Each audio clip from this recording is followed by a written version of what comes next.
All right, so we're taking this, we're going to take this template and we're going to prepare it for and then import it into Vcarve. So basically what I'm going to do, Vcarve tends to want, and then I set up for the machine to be in more of a vertical mode rather than a landscape. So this is the way that it's easier to see on the screen from a landscape standpoint because it just gives me a lot more room to fill things out and all that. But when I want to export it over to Vcarve or import it into Vcarve, then what I want to do is I want to go vertical with it, and that's the way that I'm going to save the file. So for right here, what I'm going to do is I'm going to do a file, I'm going to do a save as, and then in SketchUp, I need to save this under here, the save as type. I need to do the drop down box, and I need to save it as a 2017 because Vcarve won't import the 18, 19, 20 or whatever I have, right? So I'm going to just change it to that for the time being, and I'm going to do a save. And so now that it's saved, then I go into Vcarve. I'm going to click on create a new file, and here's where I'm going to be making the setup. These are basically Vcarve. What it does is it remembers your last setup. So single-sided, job size, whatever all these are. A lot of I just don't even use them, but these are the three that I pay attention to, which is the width of the board, so 5.5, the height, which is 11. So we've got 5.5 from here to here, and that's why I wanted this to come in. I wanted to set it up in SketchUp in the same orientation so that it comes into Vcarve using the same orientation. So 5.5 wide, 11 high, and then I'm going to tell it it's a 0.75, in other words, a 3/4 inch thickness board. I don't use any of the other settings. I'm going to say OK. And then I've got a blank screen. So what I'm going to do is I'm going to go up to this one here, which is the import vectors, to that folder. And then I can go back to the last one that I saved, which was just a few minutes ago. And this is the one that was saved in version 2017. So I'm going to click on open. And then this screen pops up. I don't know how I got to these settings. Again, I'm not a Vcarve person. I use it, but I only use it to set up toolpaths.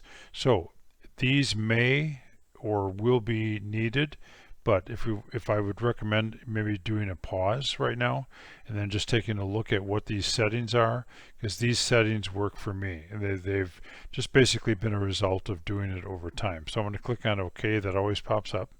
Now, whenever I import, it always is there's an offset like this. I'm not sure why, but it just is. And so there's probably a solution to that long term. But what I do is I just go to this one right here, Align Selected Objects. I click on that. Then this screen pops up, window, and the center one right here, whatever that means, I think it means center. So I click on that, and you can see everything went to the center. That's exactly where I want it. Then I'm going to say close. Now when I come in to Vcarve with that, it's all of these have these purple dotted lines, which means that basically everything is selected. So I need to go somewhere else, like right in here, and just click. That basically unclicks everything. So now what I can do is go ahead and start setting up my toolpaths. So the way I would do this, or the way that I'm doing this, is this. I'm going to start with this one right here with all these slots. These are the 1/4 inch slots that are going to be used for like plywood. It's an MDF that goes in there, and those are going to be used for alignment. So when I go here, I'm going to go to this the edge of this, click on it, and you can see it turn to a dotted purple. Now I'm going to hold the shift key down. So the shift key is being held down through all of this. I'm going to click on that one, and you can see that one stayed. If you don't hold the shift key down, then you're going to lose every time, or you're going to lose every one. So I'm clicking shift click. Again, I keep the shift key down, and then I'm going to go to this one because it's different orientation, but it does the same thing. It's going to be full through. And there's actually two down here that are going to end up doing the same thing. These are not full through, but these are going to be at 0.50. So these are the 1/4 inch guide slots, and now I can leave go of the shift key. I go up to my toolpaths. I do set up my toolpaths, this whole window that it just automatically slides out. So whatever, however you do it. But I'm going to this one right here, which is the pocket toolpath. Clicking on that. Now again, it remembers everything that I had before. So again, you may want to pause and just take a look at what the settings are here. It has to do with the settings for the type of bit that I have, the number of passes that I kind of set up as a default, and other things that go on and on and on. So this one was the last time I did something in this in the pocket toolpath is set at 0.8. I don't want these to be at 0.8. Again, the board is 0.75, but I want to make sure on those full throughs that they go full through, so I tell it 0.8. On these, I only want them to go 0.5, and because I don't need them to show up on the top of the surface of the board. Everything is done from underneath the board, so I'm going to set that at 0.5. So it's 0.5. That's the depth of all of these that are highlighted. And then again, just going down here. Now, remember, this is PVC. So I set up my default passes for just regular wood, like plywood or whatever. Because this is PVC, I can actually go in here and tell it to change the number of passes, the default, from 4 down to 3. Or I could go to 2, but I don't think I need to do that. But because PVC is so soft, I'm allowed to do that. And it really saves a lot of time on the running on the CNC. So now I'm just going to look down here. There's nothing else that needs to be changed. So I like to give these things a name, and I'm going to give them the name of 1/4 inch guides slots,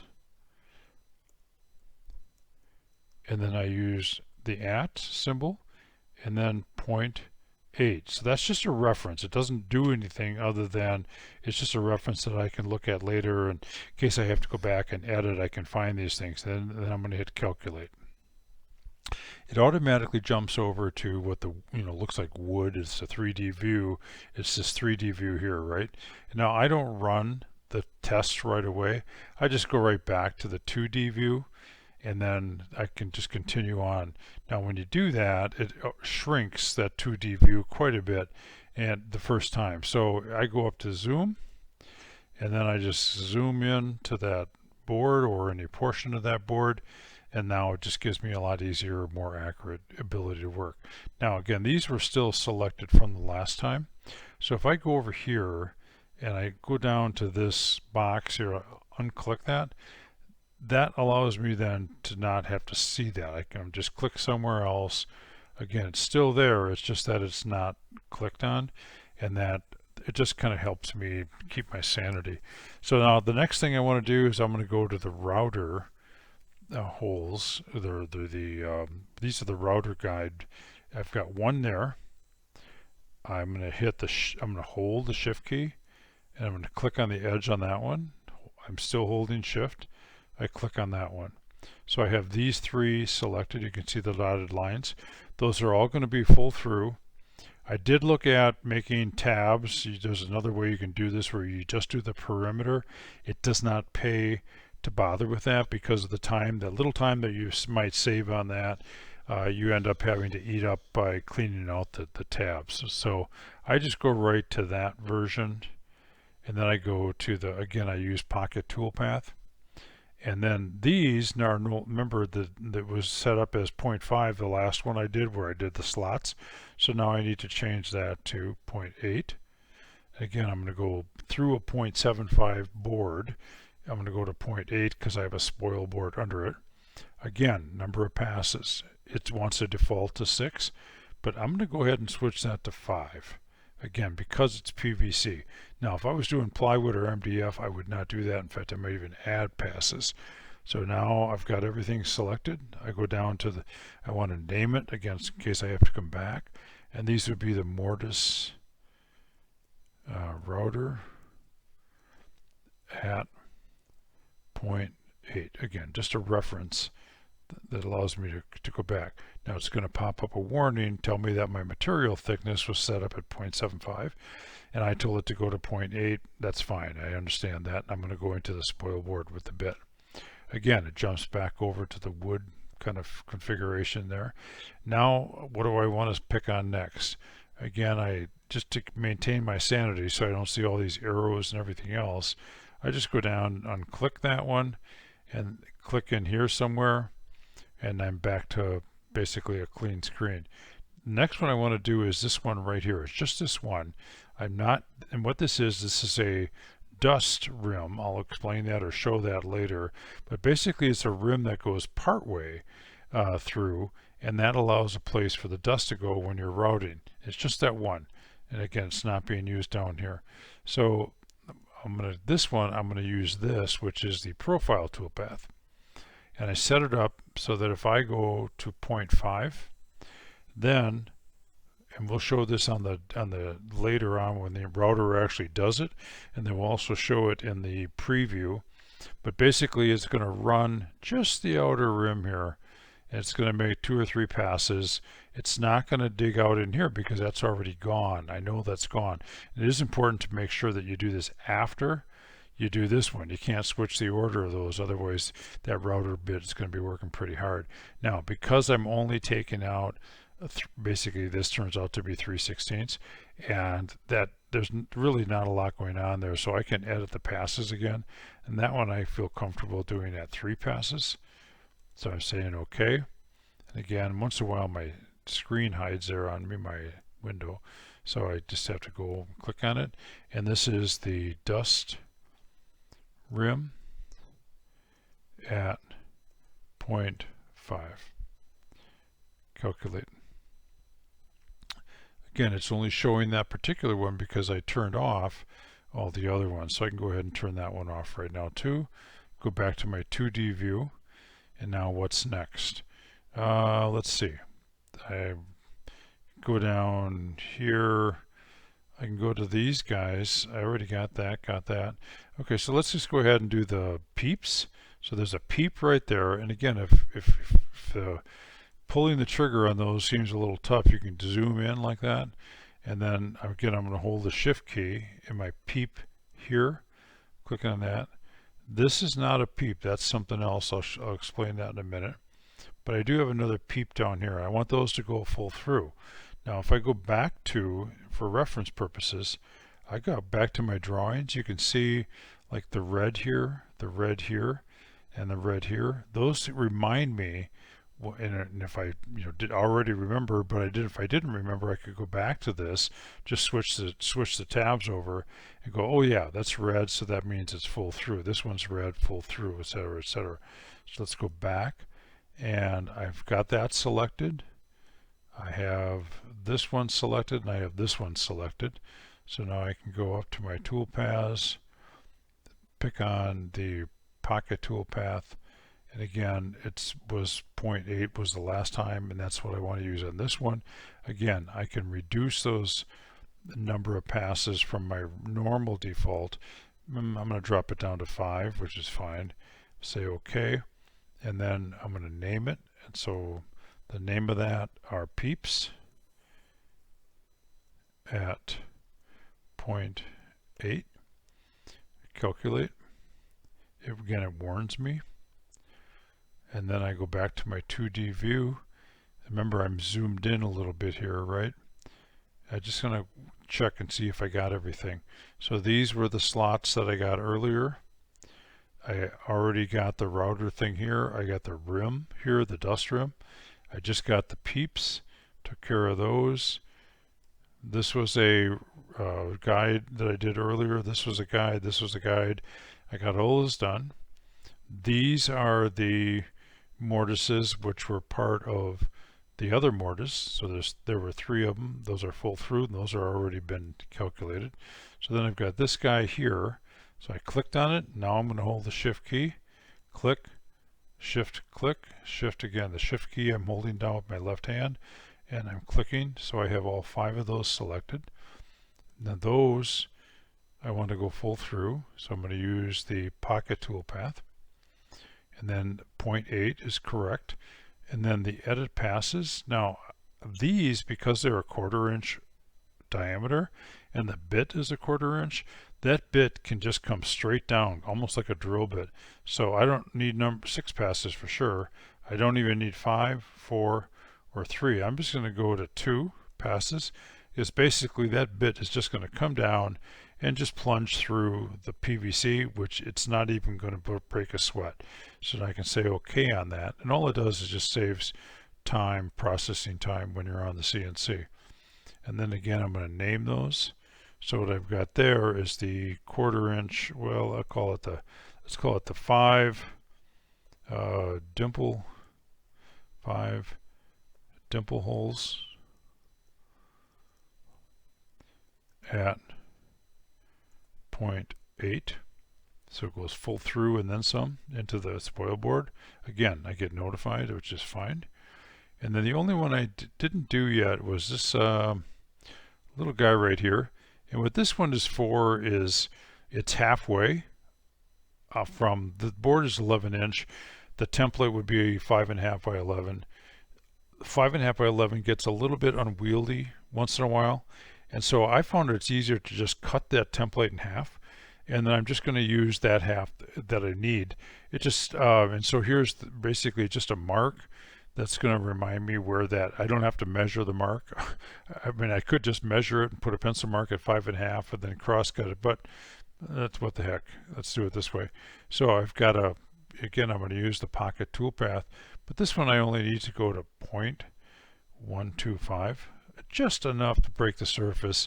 And then when I cut that, I'm going to put my saw blade right in the center of that, and we're good to go. And so this is the half sheet cut at 0.125. And so now I can hit calculate. Again, it's only showing that one because all the rest of them I've been constantly turning off. So now I think I've got them all. Let's just double check. So I'm going to click on that to basically turn everything off. And I'm going to click on it again to turn everything on. And it looks pretty crazy. Let's just see what happens though if I hit preview. So now I hit preview visible toolpaths. That automatically is doing everything right where it is. So what do I have? I have that you can see the guides down here, and they do not go full through. Those are only supposed to go through 0.5, which is great. I have the peepholes here, here, and here, and you can see the blue shadow behind it, which means that that's full through. I have the router area here, here, and here. Again, you can see that purple underneath there, so you know that that's full through. Here's that dust rim. It's only used there.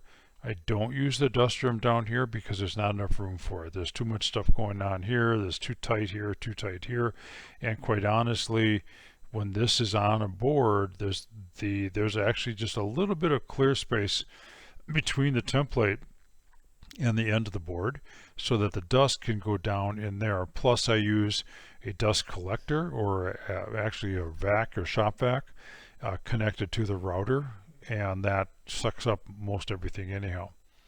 And then I've got my peep down here, my peep. I've got that halfway mark, and then I've got the 5 holes. So I've got everything I need. So now I can go back over here, and I have to click on that again because it does unclick them after you do a preview. I'm going to click on close. Again, they're all clicked. So now I'm going to save the toolpath. And I'm going to save the toolpath, click on here, I'm going to give it a name. It's going to be the combo, and quite honestly, this is my 3rd run here today. So my nomenclature is, 055 means something to me. It's called a combo template, and I'm actually going to give it the date, which is the year 22. The month is December, which is 12.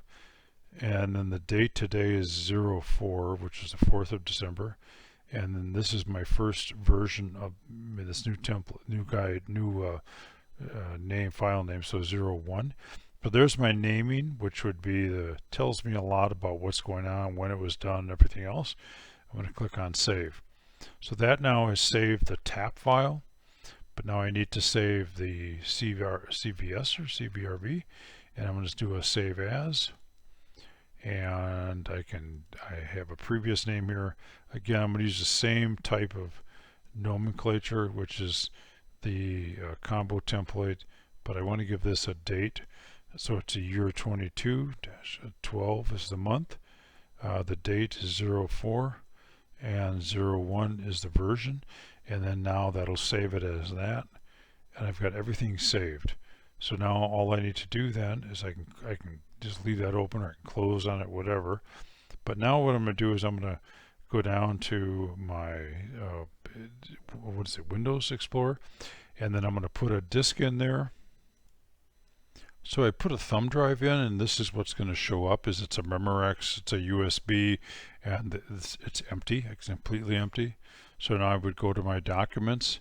I'll go to my just follow kind of through the path here.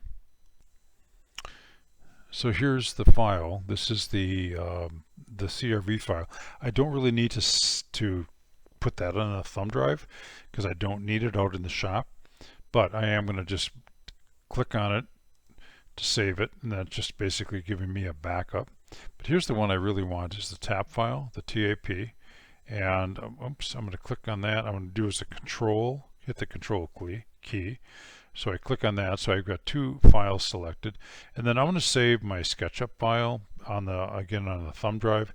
Again, all it is just strictly for backup purposes, but the only one that's going to show up when I'm out on the CNC is this TAP file. So I'm going to right click on that blue area. I'm going to say copy. Now I can go to my Memorex USB. Again, it's empty right now. I'm going to right click on that. I'm going to say paste, and now I have those three files saved onto the thumb drive. I have that template, which is the CRV file. I have the template, which is the TAP file, same name, and then I have the SketchUp file. So now I'm going to go down and click on safely remove hardware. It should get a little notice, which I did. You don't hear it, see it. So I removed the thumb drive, so it's no longer showing here, and I am all set to go. Now what I need to do is go out to the shop and plug that thumb drive into the CNC machine, and then it'll hopefully do everything that I'm seeing right here. Again, that it's really kind of cool to just go through the preview. So again, this is what it's supposed to do. I'm going to do a reset right now, just kind of clear the screen. And then I did a reset. I'm going to do a preview, but this time I'm going to slow it down. I'm going to slow down the speed.